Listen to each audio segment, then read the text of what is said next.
Hi, everybody. Welcome back to CMN 153, and this is for our class for Thursday, the 13th of August, where we are talking about television, which was basically the primary media form for me when I was coming of age. And I wanted to give you a little bit of television history, which you can see in the notes below, that in the 1970s is 1970s to 1990s, pretty much the heyday of television.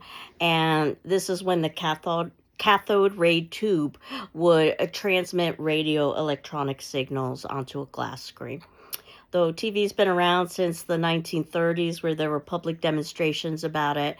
And in the 1940s is really what we call the golden age of television, the 40s to the 60s or so, where you had commercial TV, and it began with black and white, and then ultimately that transmission turned into color.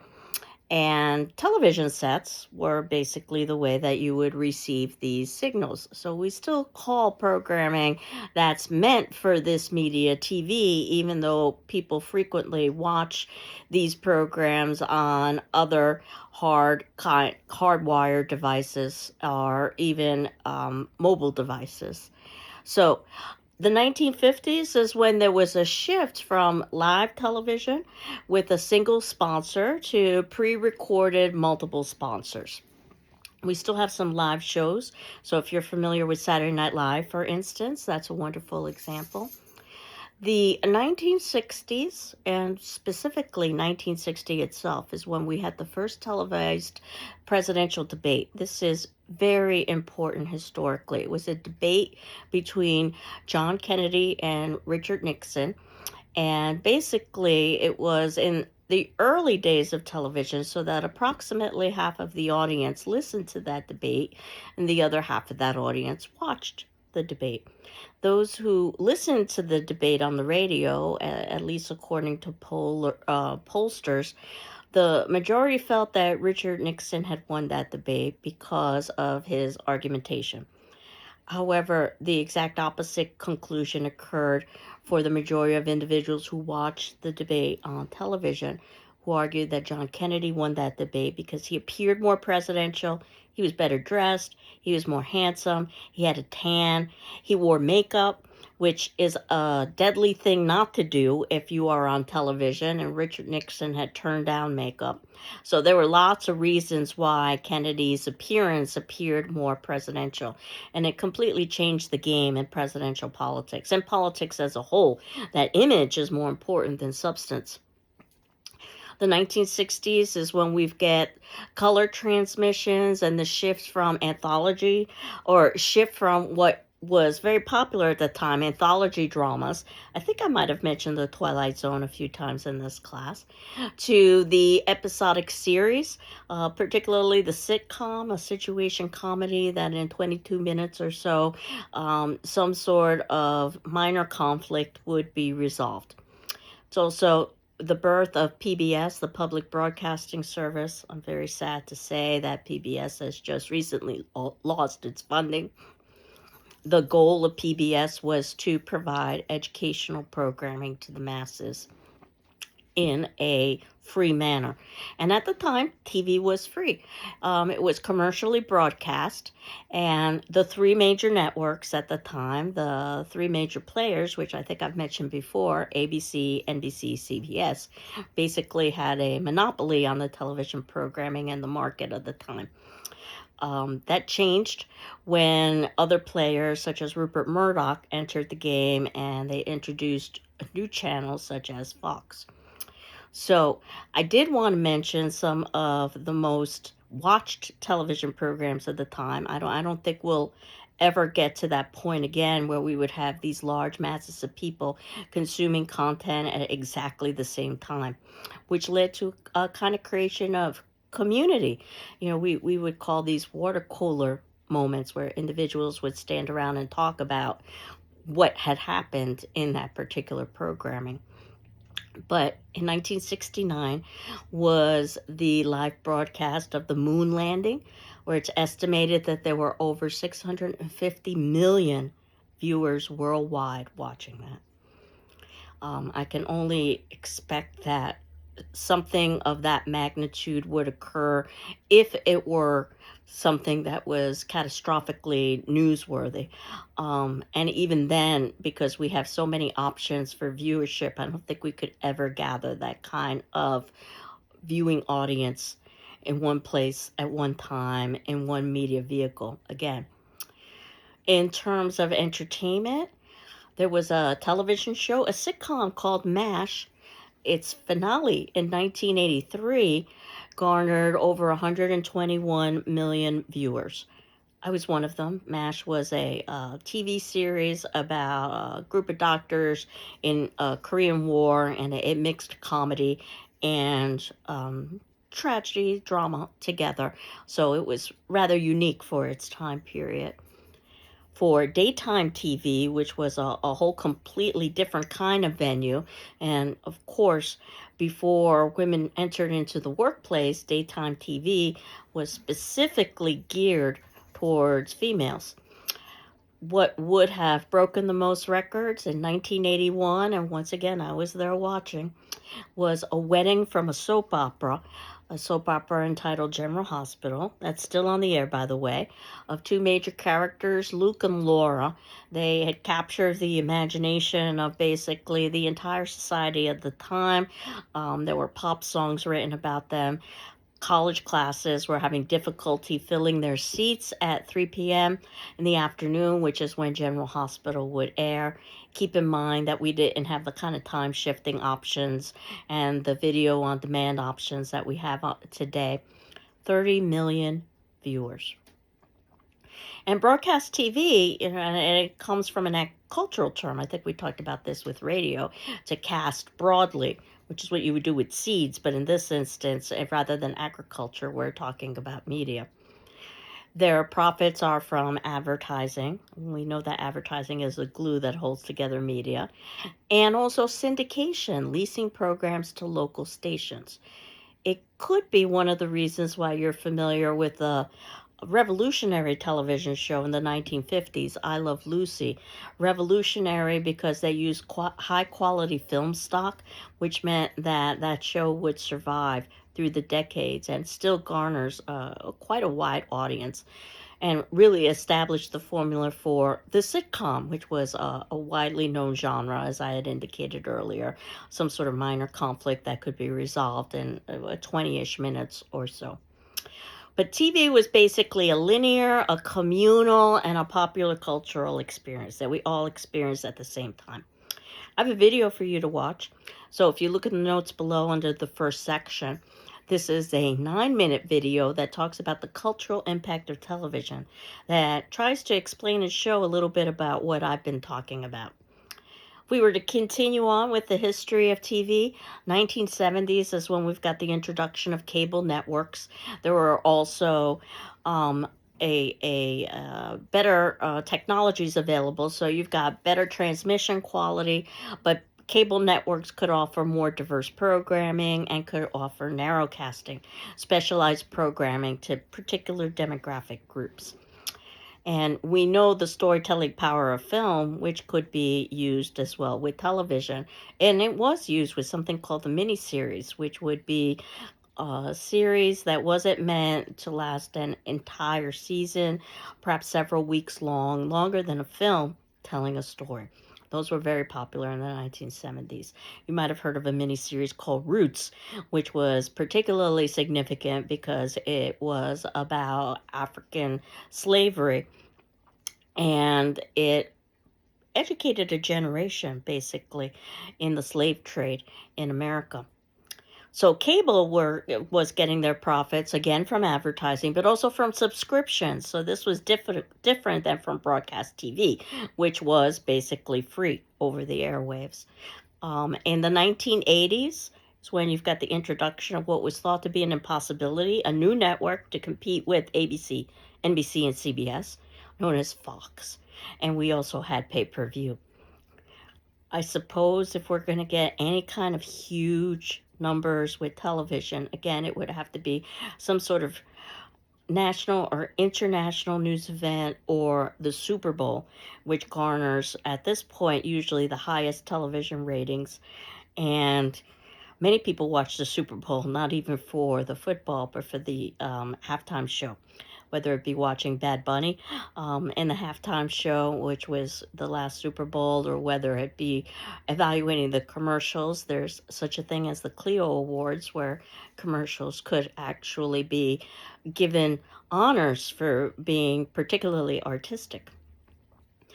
When we get to the 1990s, we've got video recording, which was huge because prior to that, you needed to see a particular program when it was aired at a particular time, and there were no other options unless you could catch it on a rerun, which again would be aired at a particular time in a particular place. Video recording allowed for time shifting, which means that you can watch at your leisure. And we also have the advent of digital broadcasting. Excuse me, I have a bit of a cold. You might be able to hear it. In the 2000s, we had non-linear video on demand services. Also, this was the birth of the reality TV movement. Reality TV had existed long before this. There was something, for instance, called Candid Camera, a show in the 1960s where people would be recorded unknown to them.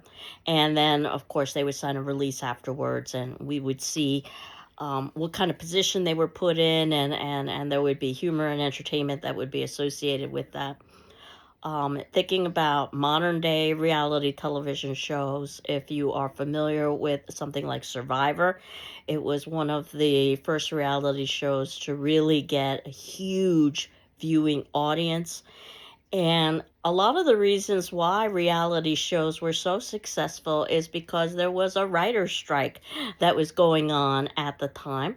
And that meant that there wasn't original programming. So networks and cable needed to rely on other kinds of programming options. Reality TV shows did not require writers, even though they are somewhat scripted, and they didn't require professional actors, and they cost a heck of a lot less than a polished television show, let's say. And we've never really recovered from that. We've seen how reality television show has really taken over television in many ways. The Kardashians, a good example.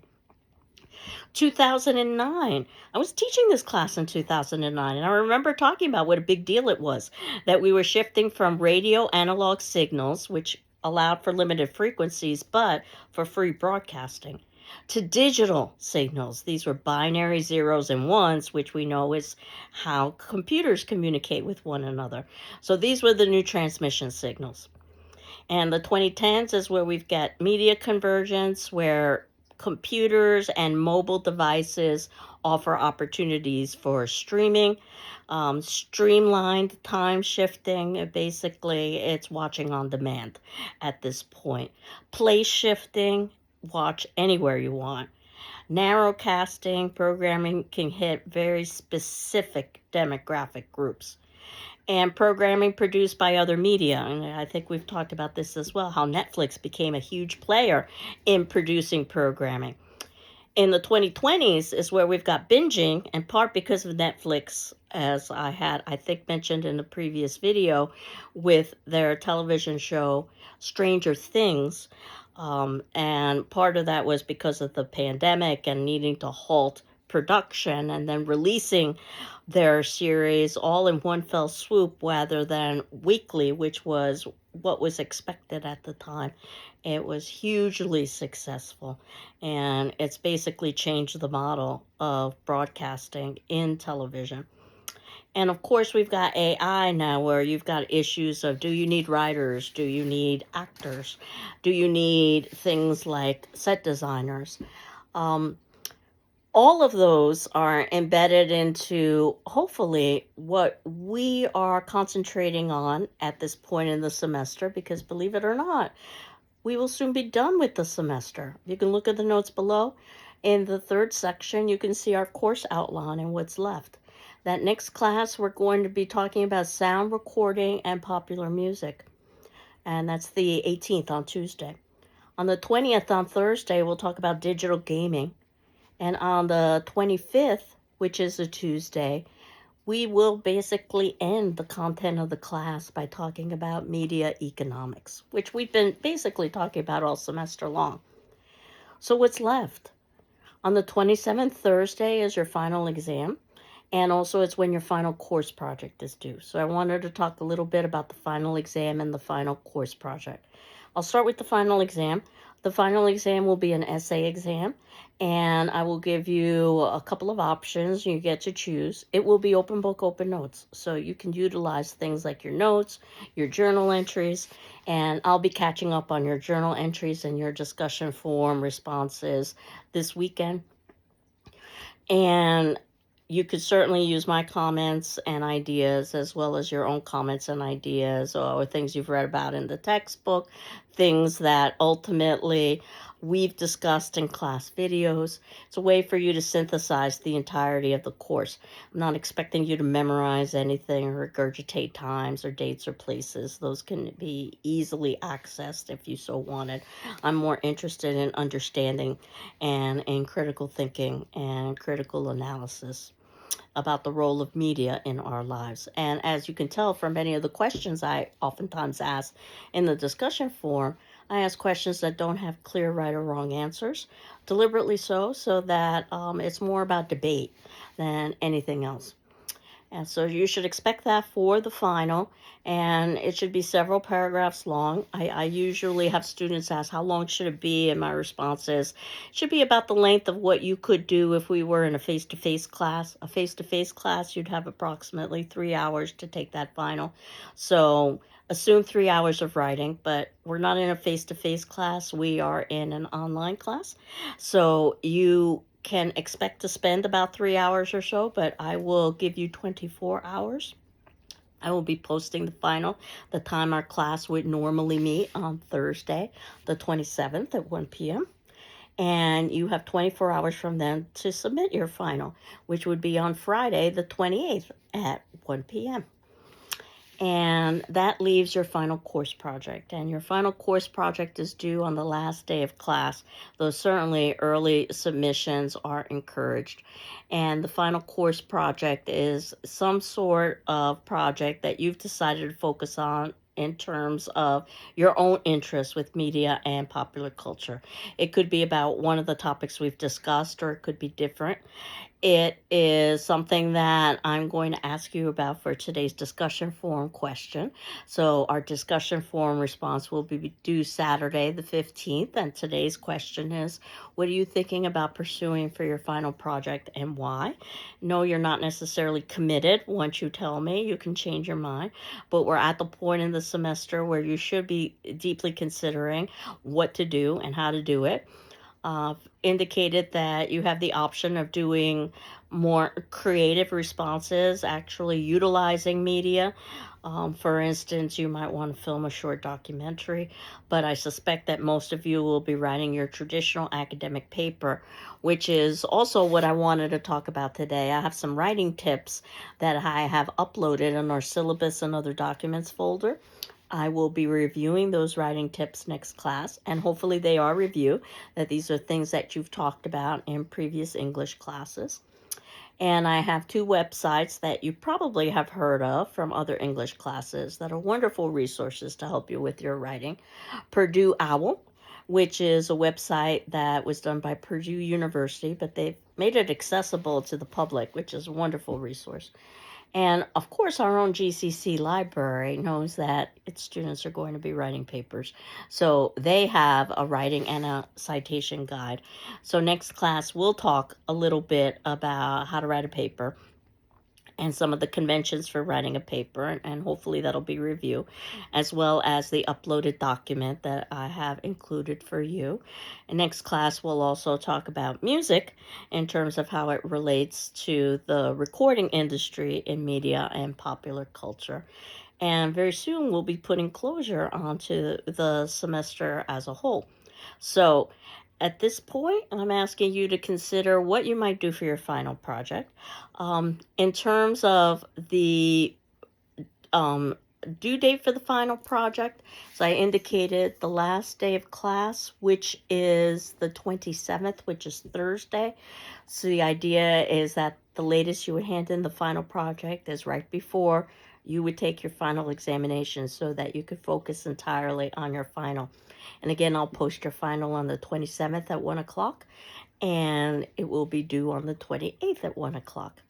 So I hope you're doing well. I'm doing fairly well. As I said, I'm struggling a little bit with the cold, but I'll be okay. And we will continue on next class. Take care. Bye-bye.